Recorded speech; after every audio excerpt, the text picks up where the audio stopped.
কক্সবাজারে এক সাংবাদিককে নির্যাতনের অভিযোগে চকরিয়া থানার ভারপ্রাপ্ত কর্মকর্তাকে প্রত্যাহারের নির্দেশ দিয়েছেন স্বরাষ্ট্র উপদেষ্টা অবসরপ্রাপ্ত লেফটেন্যান্ট জেনারেল জাহাঙ্গীর আলম। এই সময় স্বরাষ্ট্র উপদেষ্টা বলেন, কোনো অপরাধকেই ছাড় দেওয়া হবে না। সকালে কক্সবাজার জেলা প্রশাসক কার্যালয়ে এক মতবিনিময় সভায় বিষয়টি স্বরাষ্ট্র উপদেষ্টা নজরে আনা হলে তিনি তাৎক্ষণিকভাবে চট্টগ্রামের ডিআইজিকে ফোন করে সংশ্লিষ্ট ওসিকে প্রত্যাহার করে নিতে বলেন। এই সময় স্বরাষ্ট্র উপদেষ্টা বলেন, দলীয় বিবেচনায় প্রশাসনের সহযোগিতায় যে সমস্ত সন্ত্রাসীরা রেহাই পাচ্ছে সে রাস্তা বন্ধ করা হবে। কোনো অপরাধকেই ছাড় না দিতে নির্দেশ দেন উপদেষ্টা। বৈঠক শেষে উপদেষ্টা আরও বলেন, কক্সবাজারে পাহাড়ে অপহরণ বন্ধ করা কঠিন হচ্ছে। রোহিঙ্গারা দেশে ফিরে গেলেই এর সমাধান হতে পারে। এছাড়া সাংবাদিকদের সত্য খবর প্রকাশের অনুরোধ জানিয়ে তিনি বলেন, মাঝে মাঝে কিছু অপতথ্যে সংবাদ প্রচার করায় সমাজে অস্থিরতা তৈরি হয়। স্বরাষ্ট্র উপদেষ্টা অবসরপ্রাপ্ত লেফটেন্যান্ট জেনারেল মোহাম্মদ জাহাঙ্গীর আলম চৌধুরী বিজিবির কক্সবাজার ব্যাটালিয়নের প্রশিক্ষণ মাঠে আনুষ্ঠানিকভাবে পতাকা উত্তোলনের মাধ্যমে নতুন উখিয়া ব্যাটালিয়নের উদ্বোধন করেন।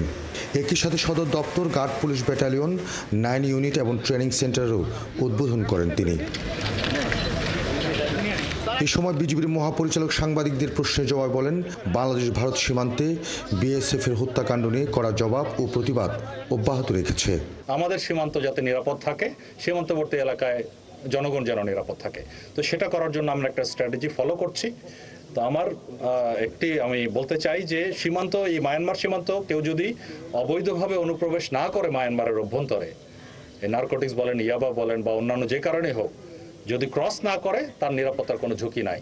এর আগে সকালে স্বরাষ্ট্র উপদেষ্টা কক্সবাজার জেলা প্রশাসকের কার্যালয়ে প্রশাসনের কর্মকর্তাদের সঙ্গে মতবিনিময় করেন। সেখানে এক সাংবাদিকের উপর পুলিশি নির্যাতনের অভিযোগ পেয়ে চকরিয়া থানার ওসিকে প্রত্যাহারের নির্দেশ দেন। দলীয় বিবেচনায় যেন তারা কাজ না করে, এই জন্য অলরেডি আমি তাদের ইনস্ট্রাকশন দিছি। এখানে এখনকার যে পরিবেশ, এই পরিবেশে কিন্তু তাকে কাজ করতে সবচেয়ে সুবিধা। কিন্তু তার ক্ষেত্রে কিছু কিছু লোক আছে, তারা এখনই ভবিষ্যতে কি আসবে তাদের তেল দেওয়া শুরু করছে। তিনি আরও বলেন, নানা অপরাধী অভিযুক্ত সন্ত্রাসীরা দলীয় বিবেচনায় রেহাই পাচ্ছে। তিনি এটা বন্ধ করার নির্দেশ দেন। এইটাকে কিভাবে সলভ করা যায়, জন্য সরকারও কিন্তু চিন্তা করে। এটা একটা বড় ধরনের সমস্যা। অনুষ্ঠানে স্বরাষ্ট্র উপদেষ্টা তথ্য প্রচারের সময় সাংবাদিকদের আরও দায়িত্বশীল হওয়ার আহ্বান জানান।